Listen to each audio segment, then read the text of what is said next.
নমস্কাৰ বন্ধু বান্ধৱী, আপোনালোকক সকলোকে স্বাগতম জনাইছোঁ কি STF অন্য এটা নতুন ভিডিঅ'লৈ। আজি আমি কথা পাতিম দ্ৰুতিৰ বেগ, ত্বৰণ, নিউটনৰ গতিৰ সূত্ৰৰ ওপৰত। তো ভিডিঅ'টো আৰম্ভ কৰিম। প্ৰথমতে আমি আলোচনা কৰিম দ্ৰুতিৰ বিষয়ে। দ্ৰুতিনো কি হয়? একদম সহজে যদি দ্ৰুতিটো বুজা যায়, দ্ৰুতি মানে কি হয়? কোনো এজন মানুহে এই ঠাইৰ পৰা কোনোবা এটা যিকোনো এটুকুৰা ঠাইলৈ যাওঁতে যিমান সোনকালে যাব সেইটোৱে হৈছে দ্ৰুতি। আমি নৰ্মেল ভাষাত যিটো নেকি সদায় স্পীড বুলি কৈ থাকোঁ যে ইমান স্পীডত গৈছে, ইমান স্পীড, এইটোৱে হৈছে দ্ৰুতি, যাক ইংলিছত স্পীড বুলিয়ে কয়। মানে যদি আমি অলপ সুৱলাভাৱে লিখিব বিচাৰোঁ তেতিয়াহ'লে লিখিব পাৰোঁ, কোনো গতিশীল বস্তুৱে একক সময়ত অতিক্ৰম কৰা দূৰত্বই হৈছে দ্ৰুতি। দ্ৰুতিৰ SI একক হৈছে মিটাৰ/ছেকেণ্ড। ঠিক তেনেদৰে ভেল'চিটি, যাক নেকি বেগ বুলি কোৱা হয়, বেগো একেই দ্ৰুতিৰ নিচিনা।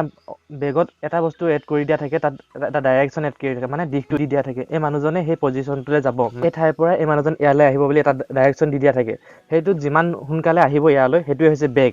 বেগকো যদি সুৱলাকৈ যদি লিখা হয় তেতিয়াহ'লে লিখিব পাৰোঁ, কোনো গতিশীল বস্তুৱে কোনো নিৰ্দিষ্ট দিশত একক সময়ত অতিক্ৰম কৰা দূৰত্বই হৈছে বেগ। মানে মই ক'লোৱে, ইয়াৰ পৰা যদি ইয়ালৈ যদি মানুহজনক এটা দিশ দি দিয়া আছে, ইয়াৰ পৰা ইয়ালৈ যিমান সোনকালে যাব সেইটোৱে হৈছে মানুহজনৰ বেগ, যাক ইংলিছত ভেল'চিটি বুলি কোৱা হয়। ই এটা ভেক্টৰ ৰাশি হয়, যাক ইংলিছত ভেক্টৰ কোৱান্টিটি বুলি কোৱা হয়। দ্ৰুতি হৈ গ'ল, ভেল'চিটি হৈ গ'ল। এতিয়া আমি কথা পাতিম ত্বৰণৰ বিষয়ে।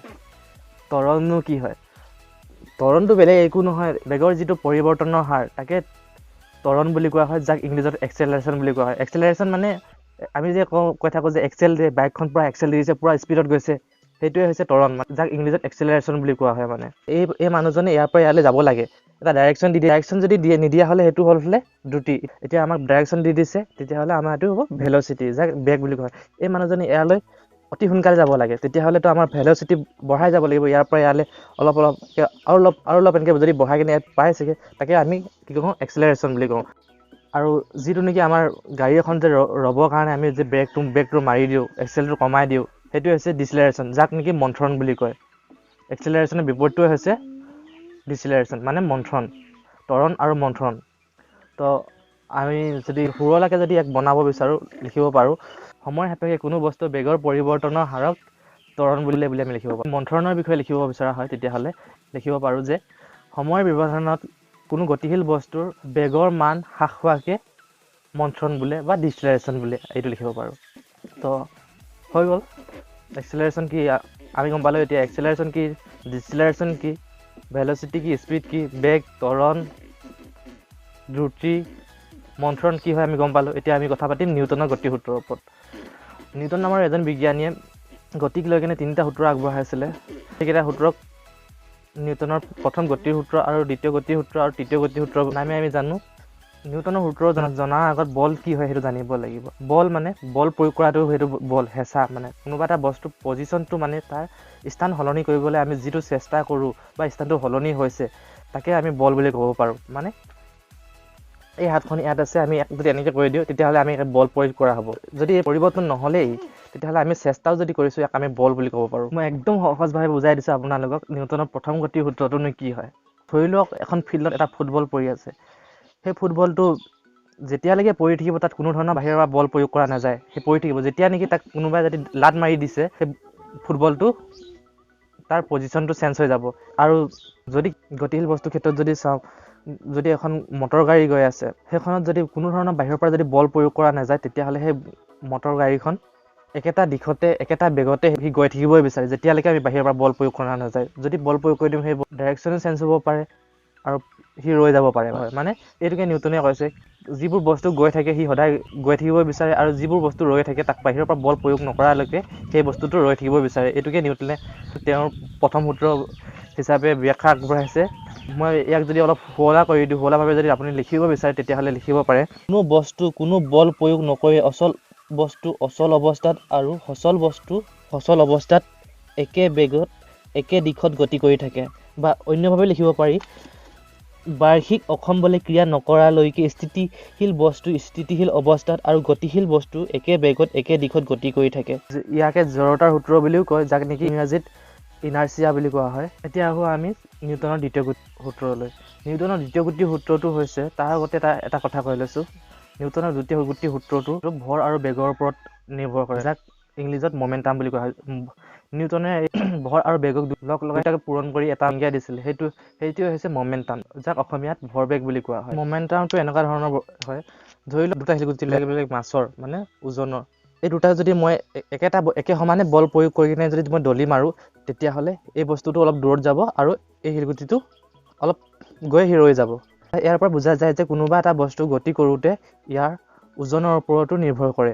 ঠিক তেনেদৰে দুটা সমান বস্তু লওঁ, এটাক বেছি বল প্ৰয়োগ কৰোঁ আৰু এটাক যদি কম বল প্ৰয়োগ কৰোঁ, বেছি বল প্ৰয়োগ কৰাটো বেছি বেগত যাব আৰু কম বল প্ৰয়োগ কৰাটো কমকৈ যাব। ইয়াৰ পৰা বুজা যায় যে বল বেগৰ ওপৰতো নিৰ্ভৰ কৰে। এই দুটাক মিলাই কেনে এটা সংজ্ঞা বনাইছে, যাক নেকি আমি ভৰবেগ বুলি জানো। আৰু সেই বেগটোৱে যদি সময় সাপেক্ষে পৰিৱৰ্তন হয়, তেতিয়াহ'লে আমি তাক পাইছিলোঁ ত্বৰণ বুলি পাইছিলোঁ। মানে সেই ত্বৰণ আৰু ভৰক লৈ নিউটনৰ দ্বিতীয় গতিৰ সূত্ৰটো সৃষ্টি হৈছে। সূত্ৰটো এনেধৰণৰ আছিল, বল প্ৰয়োগ কৰোঁতে ভৰবেগৰ পৰিৱৰ্তনৰ হাৰ, যাক ইংলিছত ৰেট অফ মমেণ্টাম বুলি কৈছিল, বা অন্যভাৱে যদি কোৱা যায় ভৰ আৰু ত্বৰণৰ যিটো পৰিৱৰ্তন ঘটে, সেই পৰিৱৰ্তন ঘটাৰ মানখিনি যিমান বল প্ৰয়োগ কৰাৰ ফলত সলনি হৈছিল তাৰ সমান মানে। তো এনেকুৱা ধৰণৰ হয় বস্তুটো। ধৰি লওক এখন গাড়ী এইফালে এনেকৈ গৈ আছে, গৈ থকা অৱস্থাতে যদি মই পাছফালৰ পৰা যদি খুন্দিয়াই দিওঁ, তেতিয়া ই অকণমান হ'লেও গুচি যাব। এই যিটো পৰিৱৰ্তন হ'ব, এই পৰিৱৰ্তন হোৱা মানটো মই যিমান পৰিমাণৰ অসমান বল লগাইছিলোঁ সেই বলখিনিৰ সমান হ'ব বুলি সেইটোৱে কৈছে। আৰু খুন্দা লগাৰ পাছত ই যিটো গতি কৰিব, সেই গতিটো মই যোনটো দিশত বল প্ৰয়োগ কৰিছোঁ সেই বলৰ দিশতে হ'ব, সেইটো কথা কৈছে মানে। সূত্ৰটো লিখি ল'ব অলপ ধুনীয়াকৈ কৈ দিছোঁ মই। বলৰ দিশত কোনো বস্তুৰ ভৰবেগৰ পৰিৱৰ্তনৰ হাৰ বস্তুৰ ওপৰত প্ৰযুক্ত অসমতুল বলৰ সমানুপাতিক।